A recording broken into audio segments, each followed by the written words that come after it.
फक्त महाराष्ट्रातच नाही तर सध्या अख्ख्या देशामध्ये असना नावाच्या चक्रीवादळाची मोठ्या प्रमाणामध्ये चर्चा आहे। शुक्रवारी हे चक्रीवादळ मोठ्या प्रमाणामध्ये गुजरात असेल तसेच आजूबाजूच्या भागांना या चक्रीवादळाचा फटका बसू शकतो। त्याच्यामुळे अतिवृष्टीचा इशारा देण्यात आला होता, सतर्कतेचा इशारा देण्यात आला होता। या चक्रीवादळाची आता सध्या काय परिस्थिती आहे आणि महाराष्ट्रामध्ये कशा प्रकारे या चक्रीवादळाचा परिणाम आपल्याला पाहायला मिळू शकतो। आता हे चक्रीवादळ कुठल्या दिशेला गेले आहे आणि पुढच्या काही दिवसांमध्ये या चक्रीवादळाचा परिणाम म्हणून कुठल्या भागांमध्ये कशा प्रकारे पाऊस बरसणार आहे, हवामान विभागाने काय अंदाज दिलेले आहेत, हेच सगळं जाणून घेणार आहोत या व्हिडिओच्या माध्यमातून। नमस्कार, मी पूजा, तुम्ही पाहताय मुंबई तक। सगळ्यात पहिल्यांदा तर आपण चक्रीवादळाची काय स्थिती आहे, चक्रीवादळ आता सध्या कुठल्या दिशेला आहे हे विंडी या ॲपच्या माध्यमातून पाहणार आहोत। हवामान विभागाने IMDने याचे कशा प्रकारचे अलर्ट दिलेले आहेत हे सुद्धा आपण पाहणार आहोत। पण सध्या विंडीच्या माध्यमातून मी तुम्हाला सांगतेय की हे चक्रीवादळ असना नावाचं जे चक्रीवादळ आहे, पाकिस्तानने जे नाव दिलेले आहे या चक्रीवादळाला, हे चक्रीवादळ जे अरबी समुद्रामध्ये तयार झालेलं आहे, ज्या अरबी समुद्रामध्ये या चक्रीवादळाची जी परिस्थिती निर्माण झालेली आहे ती आता सध्या कुठल्या दिशेला आहे। आपण जर झूम करून बघितलं तर गुजरातच्या फार लांब आता आपल्याला हे चक्रीवादळ जाताना दिसत आहे। या बाजूला जर आपण बघितलं तर इकडे आपल्याला दिसतंय खूप जे कराची आहे त्याच्या सुद्धा मोठ्या प्रमाणामध्ये लांब हे चक्रीवादळ गेलेलं आहे।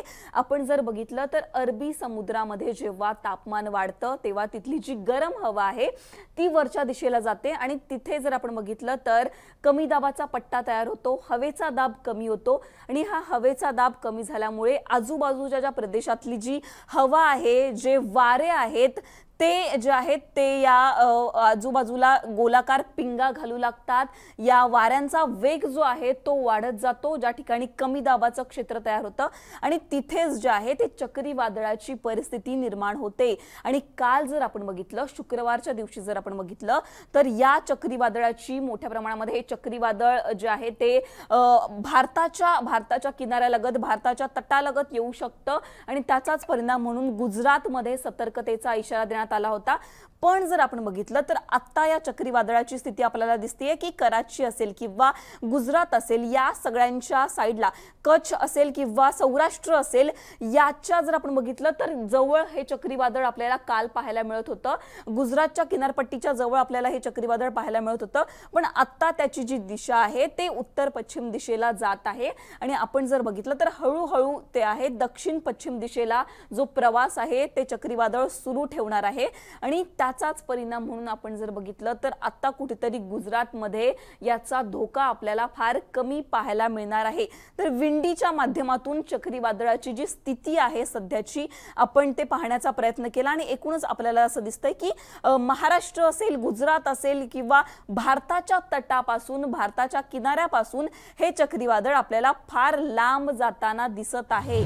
इथे जर तुम्ही बघितलं तर आपण जे सायक्लोन आहे, जे असना चक्रीवादळ आहे, IMDने काय सांगितलेलं आहे तर जे गुजरात आहे किंवा भारताची जी सीमा आहे त्यापासून जर आपण बघितलं तर हे चक्रीवादळ फार लांब जाताना आपल्याला दिसत आहे, लांबच्या दिशेने ते प्रवास करत आहे। उत्तर पश्चिम दिशेला याचा प्रवास झालेला आहे आणि ओनमच्या दिशेला ते जाणार आहे। म्हणजेच एकूणच जर आपण बघितलं तर हे चक्रीवादळ पुढे पुढे सरकत पश्चिम दिशेला सरकत जे आहे ते लँडफॉल होणार आहे, ते चक्रीवादळाची तीव्रता कमी होणार आहे। पण जेव्हा चक्रीवादळाची तीव्रता कमी होते तेव्हा सुद्धा मोठ्या प्रमाणामध्ये वारे जोरजोरात वाहतात आणि त्याचाच परिणाम म्हणून आपल्याला मोठ्या प्रमाणात जे आहे ते पाऊस, मुसळधार पाऊस बरसत असतो। आणि आपण जर बघितलं तर पुढचे 5 दिवस याचाच परिणाम म्हणून जो आहे हवामान विभागाने मुसळधार पावसाचा अंदाज वर्तवलेला आहे। पुढे आपण पाहणार आहोत, पुढे जर आपण इथे बघितलं तर या ठिकाणी आपल्याला दिसते की बंगालच्या उपसागरामध्ये जो कमी दाबाचा पट्टा तयार झालेला आहे त्याचा परिणाम म्हणून विशाखापट्टणम असेल, मेघालय असेल, आंध्र प्रदेश असेल, या सगळ्या ठिकाणी जे आहे ते पावसाची, मुसळधार पावसाची परिस्थिती निर्माण झालेली आहे। इथे सुद्धा हवामान विभागाने हेच सांगितलेलं आहे की हे चक्रीवादळ जे आहे गुजरातच्या सीमेपासून किती लांब जात आहे। याच्या पुढे आपण पाहणार आहोत पुढच्या ग्राफिक्स मध्ये हवामान विभागाने काय अलर्ट दिलेले आहे ते इथे असं सांगण्यात आलेलं आहे। होसाळीकर यांनी जे ट्विट केलेलं आहे त्यांनी यांनी असं म्हटलेलं आहे की सप्टेंबर 2024 पासून पूर्वानुमान देशात एकंदर सरासरीपेक्षा जास्त पाऊस पडण्याची शक्यता आहे। एकूणच देशात जर आपण बघितलं महाराष्ट्रासोबत देशात सप्टेंबर महिन्यामध्ये मोठ्या प्रमाणात पाऊस पडेल असा अंदाज जो आहे तो हवामान विभागाने वर्तवलेला आहे। सप्टेंबर महिन्यात चांगला पाऊस होऊ शकतो। आता आपण जिल्हानिहाय मॅप वाईज कशा प्रकारे अलर्ट दिलेले आहेत ते पाहणार आहोत। मॅप वाईज आपण बघूयात की महाराष्ट्रामध्ये कशा प्रकारे अलर्ट देण्यात आलेले आहेत। बंगालच्या उपसागरामध्ये जे डीप डिप्रेशन तयार झालेलं आहे, जे चक्रीवादळ सुद्धा अरबी समुद्रामध्ये जी परिस्थिती निर्माण झाली होती त्याचा परिणाम म्हणून जर आपण बघितलं तर आजच्या दिवसाला फक्त चंद्रपूर आणि गडचिरोलीला आपण जर बघितलं तर मुसळधार पावसाचा अंदाज वर्तवलेला आहे। बाकी विदर्भ असेल किंवा सगळा मराठवाड्याचा भाग असेल, मराठवाड्यामध्ये चांगला पाऊस होणार आहे।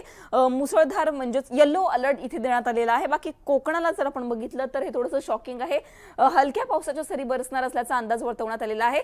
ग्रीन अलर्ट 31 तारखेला देण्यात आलेला आहे, पण तिथे जर आपण 1 सप्टेंबरला बघितलं तर आपल्याला रेड अलर्ट देण्यात आलेला दिसतोय। विदर्भातील बऱ्याच ठिकाणी रेड अलर्ट देण्यात आलेला आहे, म्हणजे त्या ठिकाणी अतिवृष्टीचा इशारा आहे, मोठ्या प्रमाणात पाऊस बरसणार आहे। पण कोकण असेल किंवा उत्तर महाराष्ट्र असेल, मराठवाडा असेल, विदर्भाचा अर्धा भाग असेल, या सगळ्या ठिकाणी जर आपण बघितलं तर कुठे येलो अलर्ट देण्यात आलेला आहे तर कुठे आपल्याला ऑरेंज अलर्ट देण्यात आल्याचं दिसतंय, म्हणजे तिथे मुसळधार पाऊस बरसणार आहे। यानंतर पुढची जी इमेज आहे म्हणजेच पुढचा 2 तारखेचा जो अंदाज आहे तो सुद्धा आपण पाहणार आहोत। इथे आपल्याला हेच दिसतंय की विदर्भाचा जो अर्धा भाग आहे, अमरावती असेल, अकोला असेल, वर्धा असेल, गडचिरोली असेल, परभणी, हिंगोली, मराठवाड्यामध्ये या ठिकाणी जर आपण बघितलं तर इथे मुसळधार पावसाचा अंदाज आहे। कोकणाचा जो भाग आहे रायगड, रत्नागिरी, त्यानंतर पुणे, सातारा, सोलापूर, अहमदनगर, नाशिक, धुळे, उत्तर महाराष्ट्र हा सगळा मराठवाडा या सगळ्या ठिकाणी जर आपण बघितलं तर पुढे म्हणजे 2 तारखेला चांगला पाऊस होणार आहे। जोरदार पावसाचा अंदाज हवामान विभागाने दिलेला आहे। एकूणच आपण जर बघितलं तर पुढच्या 5 दिवसांमध्येच म्हणजे सप्टेंबर महिन्यामध्ये चांगल्या प्रकारचा पाऊस होऊ शकतो असा अंदाज हवामान विभागाने दिलेला आहे। पावसाची ही परिस्थिती होती, म्हणजेच गणेशोत्सवाच्या तोंडावर जर आपण बघितलं तर चांगल्या प्रकारचा पाऊस होऊ शकतो। आता सायक्लोन बद्दल जर आपण बघितलं तर ऑगस्ट महिन्यामध्ये पहिल्यांदाच म्हणजेच अरबी समुद्रामध्ये जर आपण एकूणच बघितलं तर फार कमी प्रमाणामध्ये चक्रीवादळ तयार होतं। जर बघितलं तर 1976 नंतर आता पहिल्यांदा अरबी समुद्रामध्ये चक्रीवादळाची ही परिस्थिती निर्माण झाली होती आणि त्याचाच परिणाम म्हणून गुजरातमध्ये आपल्याला मोठ्या प्रमाणामध्ये गेल्या आठवड्याभरापासूनच आपण बघतोय की गुजरातमध्ये मोठ्या प्रमाणात पाऊस पडल्याचं चित्र, जोरदार पाऊस पडत होता। अतिवृष्टीचा इशारा गुजरातमध्ये मोठ्या प्रमाणात देण्यात आला होता आणि यात भरीस भर म्हणून चक्रीवादळाची जी गुजरातच्या सीमेलगत जे आहे ते चक्रीवादळाचं जो संकट आहे ते घोंगावताना आपल्याला दिसत होतं। पण आता कुठेतरी हे जे चक्रीवादळ आहे, पाकिस्तानने ज्याला असना नाव दिलेलं आहे, हे चक्रीवादळ आपल्याला लांब जाताना दिसतंय। भारताच्या सीमेपासून हे चक्रीवादळ आपल्याला लांब जाताना दिसतंय।